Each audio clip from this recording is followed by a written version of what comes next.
ready to, answer some questions. Tink, what did spring training do for you last year? Getting that experience with the big club, being up with the big club, how much did that kind of propel you into your season? I feel like it really did pretty good to, just kind of listen to them guys and kind of learning how to get through certain struggles whenever they come your way. So I learned a lot from that big league experience early in the year, and I feel like it helped me grind through the season that I had last year.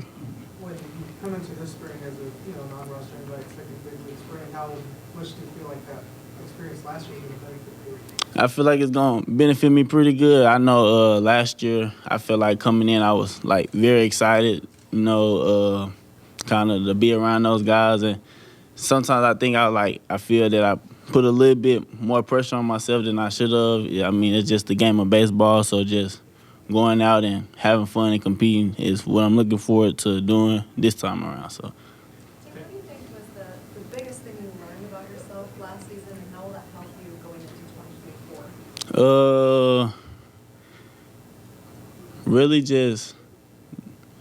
Really just kind of putting things behind me. I know I had ran across a time where I couldn't really figure out what I was doing or like why I wasn't effective, and kind of just going through that little process of really just breaking myself down as a pitcher and figuring out what's gonna benefit me and help me compete at my best every day. So. Was that in July you're talking about, where you had a stretch where you had some bad games, but then you came along the last month and put that together? Oh yeah, that whole little month I feel like was a great learning lesson. Just even it being my season that I didn't threw the most innings that I ever thrown. So kind of just learning my body, and then just also just going through that little process, because I know usually like through all my life, like growing up, I always was doing pretty good, never ran into that many struggles. So just to go through it at this level and be able to fight and come back out and show what you're made of is pretty good, I feel. Tink, how important are innings for you? With teams are so often trying to control how much a guy pitches at the level, but you also got to build, because you got to be able to throw 140, 160. Mm-hmm. How important is that, and then how do you kind of go through that year over year? It's really good to break down. I threw 52, then I come and throw 90-something. And my goal for last year was to at least get 100. I ran across an injury that kind of slowed me down, but my goal the whole year was at least 100 innings. So just slowly learning to build up and just going out giving everything I got. So I feel like if I would have been on the field at that time, I know I would have put up 100-plus innings, and I would have been feeling pretty great after the season. You built your workload slowly from 60 to 75. Have they talked to you all about this year, whether they're going to let you go beyond that? They haven't talked to me about it, but I'm sure the conversation will come in whatever they say. I'm sure I'm going to be ready. I'm using this offseason to really prep myself and come in and be able to handle it. So. Does that include throwing this offseason? Oh, yeah. Just, really learning myself. Like, I felt like last year it came across a time where I was kind of tinkering with my mechanics just because I really didn't know what I was doing wrong. But getting into the offseason and really learning what I need to do and the things that I was doing wrong last season is really helping me to, you use the offseason time to really mess with things and prepare yourself for the season. Where has your offseason been mostly spent? I've been spending a lot of time in Atlanta working with a bunch of former guys, kind of like similar to the other offseason. I got down there actually a month and a half earlier than last year, so I'm really excited about the work that I'm putting in, and then also just more of the game that I'm learning about myself. So. As somebody who's been down at Palm Beach and been through the system, how much interaction and coaching have you had from Dean Keycapper, and kind of what have you gotten from Dean? Yeah, Dean's pretty big. He travels around all of them. I done seen him in low A, I done seen him in high A, double A. So he's been a big guy there for me. Going through these different levels and kind of just keeping up with me, seeing me come from low A to double A. So it's good to have him there to kind of just watch over you and just mess with you. Usually when you're in the season, people don't really try to help make you change something that you've been, steady doing throughout the season. So just the little things here and there, and really the mental side, just saying, like, keep going, like, throw that behind you, and that's really all it is to it.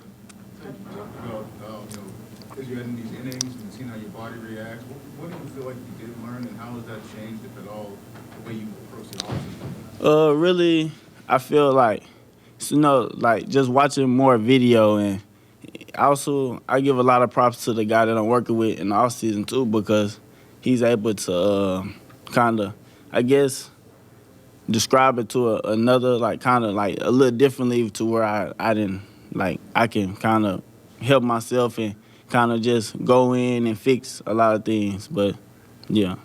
Who's that you're working? Marvin Freeman. He's a former big leaguer, but he works with a couple of us, and I feel like he does a pretty good job of kind of, for me, because a lot of times that I really don't realize what I'm doing. It feels so natural, and just you're so used to repeating it, but it's also good to realize when you're doing something that kind of maybe needs a change. So. That, like, you mean, over the course of the season, you noticed maybe as you got into like the summer months, there's stuff that you didn't even notice you were doing? Yeah, so like really just, I had got injured in May or whatever. Well, not May, April, and came back in May. So just really like coming back from that, your body feels a little different. I'm feeling good, but just like maybe some of my mechanics kind of changed, and I'm not really realizing. Then I get so comfortable in doing that, and it kind of, affects. I really can't tell or why, like, my pitch is not doing what it is, but it's really just the smallest little thing within. What I learned was really just controlling myself. So, like, sometimes I feel like I move too fast, or sometimes the timing is perfect. Really just being consistent with my timing. That's what I'm working on the most. How much has the last couple of years shown you patience and needing to be patient? I mean, guys in your class, Jordan and Mason, have made it up here. And how eager are you to, make that push now? Yeah, I'm very excited to eventually be up with those guys, but I understand that we all got the same goal, same dream, but our paths is gonna be different. And I'm just going with mine. I know eventually, once I get there, I'm gonna dominate and succeed, and we're gonna be having fun together. So that's the main goal. Tink, how excited are you to put what you worked on in the offseason in practice on the field? Sorry.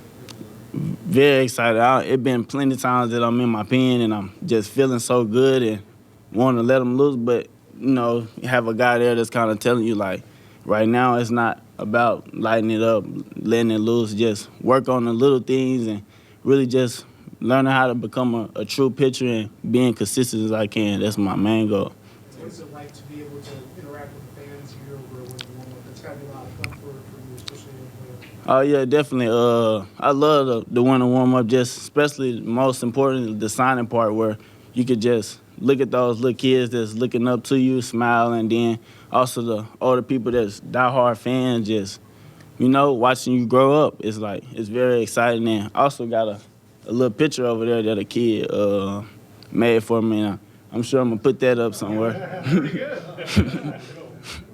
everybody learns a little differently on the pitching side of things, whether it's the metrics that are now going through, whether it's pitch shaping. What are some of the things that work best for you?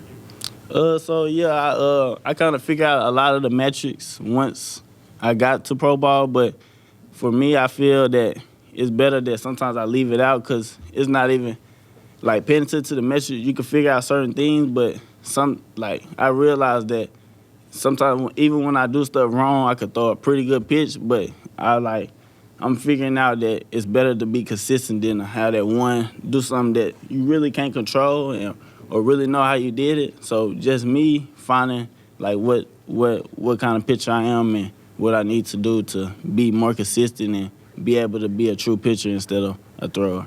Is that something where you kind of feel what it feels like to have those results, where you see like the numbers of it, and you rely more on the feel than the actual metric, the number? Yeah, really just the feel of me, and then as much as I can repeat it. If I could keep repeating it, then I know, like, okay, like I'm in control, and I can feel like what I'm doing wrong, or that's just to be able to figure it out. Just like last season when I ran across the tough time, I feel like I was tinkering with a lot of things. Like if I knew like what I was supposed to be doing, like that's something that like a pro, like the pros do. They're able to pick up on something they do from the last start that they was doing wrong and go back out the next outing and completely be a different pitcher. So just kind of learning how to learn from myself as quick as possible. Do you have goals that you have set for this upcoming season? Anything you want to accomplish in terms of whether it's stats or reaching a certain level, or is that sort of you haven't gotten to that? Not really any goals. I mean, I know what type of player I am, and I know if I do everything that that I'm planning on doing and working on, that the sky's the limit. So I really don't just set goals. I know, like I say, God got a plan, and I'm just gonna control whatever I can and just give my best. All right, Tink, unfortunately, we've got to keep all this on schedule with the fans and everything, so we appreciate you taking the time with the media today. And, Yes, sir.